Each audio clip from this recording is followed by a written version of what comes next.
You want to tell these people out there what time it is? So, Tabby and I, we were walking to the store to get some plant soil and other stuff, walking the dogs, and we're coming back home. And in a place where it's common to find both, think about this folks, both neo-Nazi graffiti and Antifa propaganda, right?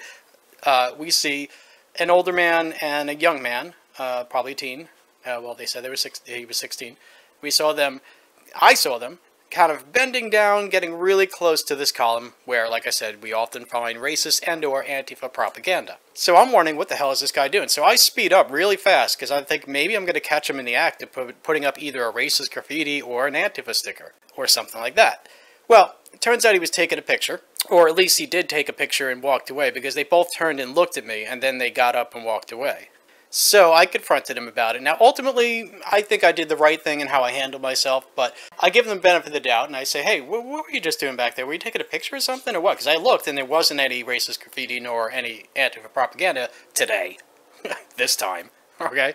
So, they, we just took a picture of the thing here, and he even showed me a picture that he took. Okay. It was just some faded graffiti that meant nothing. I have no idea why, but might have had some reason, you know. So then I said, okay, well, you know, we're just checking because, you know, often people come around and put, in places like that, they put racist graffiti or something like that. And he's like, oh, no, I'm against that kind of thing. I'm against that kind of thing. And then he gestures to his leg, and I see, oh, there's the 3-arrow Antifa symbol right there on his leg. Oh, so I explained to him, no, okay, yes, these people say they're against that, but they're putting up this stuff so that they could say that this stuff exists. Oh, no, I wouldn't do that. Well, Antifa does do that. Then I get the blank stare. Now, I got the overall impression from talking with these two, apparently it was a father and son, as they said, that on the one hand, I didn't get the impression that they were malicious and they wanted to put up racist graffiti. They didn't seem angered by me. They seemed rather surprised at what I was saying. Or first, they weren't angered by me. They seemed rather surprised at what I was saying, kind of taken aback, and not very defensive. It wasn't like, oh no, we don't do that, we don't do that. It was just, what? So, I don't know, I get the impression that maybe they're just ignorant on the one hand. On the other hand, there's really no excuse for being that ignorant. Not in this day and age where the information is all at your fucking fingertips. So, anyway, we're walking. Now, keep in mind, by the way, I'm carrying a 50-pound bag of dirt, and I so want to pull out my camera. But we got dogs, we got groceries, and a 50-pound bag of dirt over my shoulder. So I'm not exactly going to be able to reach into my pocket without putting this thing of dirt down, and then, you know, at that point I'm leaving stuff behind and following these people down the street. But anyway, so I started telling them, okay, so I urge you, and I was quick, I came out with the information, I urge you to go online and to look into what Antifa actually does. Look into, for example, February 1st at Berkeley, March 4th at Berkeley, and April 15th at Berkeley. And actually watch the videos and see what they do. And then I mentioned, for my part, I mentioned they go after people of color and LGBTQ plus people, and then Tabitha chimes in with the... Oh, they also persecute the natives that don't agree with them. So, this is the kind of conversation. Now, you could say we were yelling, but we kind of had to yell to hear each other. And so the younger one, he kind of started mumbling a little bit, and I'm like, what? And he started mumbling a little bit more. I'm like, okay. So then the older one turns, he's like, hey, this is my son. He's only 16. He's just getting into this sort of thing. Or did he say he's just getting into activism? Or? Yeah, he's just getting into activism. Just getting into activism. Okay. Well, then I said, okay, well, then that's fine. But I urge you to look into what they actually do. They continued on down the street, and the father said something to the effect of, like, you're just following us and yelling at us, or something, you know, harassing us or something like that. So I immediately backed off because, you know, it's not okay to follow people around and harass them. Even though it's freedom of speech, it doesn't make it right to do. So I immediately backed off. I stopped right in my tracks. I said, okay, but I just urge you to look into it, and that's it. Left him alone. So that's why I'm saying I think ultimately I handled it pretty well, because there's people out there who are like, you should have punched him in the face, man.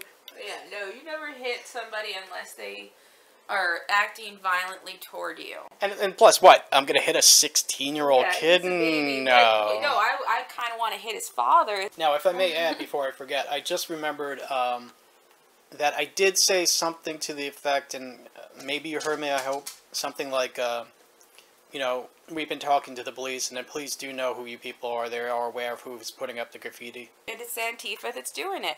And since they're getting called out repeatedly, we've yet to find any more Nazi paraphernalia in our neighborhood. Gee, isn't that fucking coinky-dink? But the thing is that there's no point for you to put it up anywhere near my neighborhood. Because I will rip it down. And I will leave a sign tearing you to pieces in its place. Oh, and one of these days, we're going to catch you in the act on camera. Oh, I'm waiting for that. Because I'm going to catch them in the act on camera. And then I'm going to quietly follow them all the way back to their house. And get their address. And get their fucking address, the make and model of every vehicle in their driveway, their parents if they come out, in which case I'll tell them, yeah, you know your kid just spray painted Nazi fucking swastikas on that section of town over there? You know? You're assholes that are starting shit that doesn't need to be started. You're the ones fanning the flames of racism in these areas. It didn't exist before. Yeah, minutely dying. It was dying. And then you idiots come along and you're like screaming, Nazi, Nazi. And when you don't find any, you start yelling at innocent people and calling them Nazis. And when they laugh at you and walk away, you start spray painting swastikas everywhere. Fucking dyslexic ass swastikas, by the way. Seriously, 2 minutes on Google, print it out, and paint it the way the picture looks. Alright? It's not that hard. But apparently you assholes do not like to take effort in anything that you actually do. Alright? So, that's what you ended up doing. When the community laughed at you because, well, we all know there are no such things as real Nazis. Because they're all dead. You all resorted to fucking putting up Nazi fucking paraphernalia everywhere. And when that really didn't get good attention, you realized that there was a spattering of white supremacists left, and so you decided to start putting up their American front stickers to convince the community that they've grown. And when that didn't work, you started harassing the guy, which then did set off the racist community, what little bit of it there was. Okay, so folks, obviously we're just giving our end of the story, obviously, so I'm sorry I didn't record it. I really am.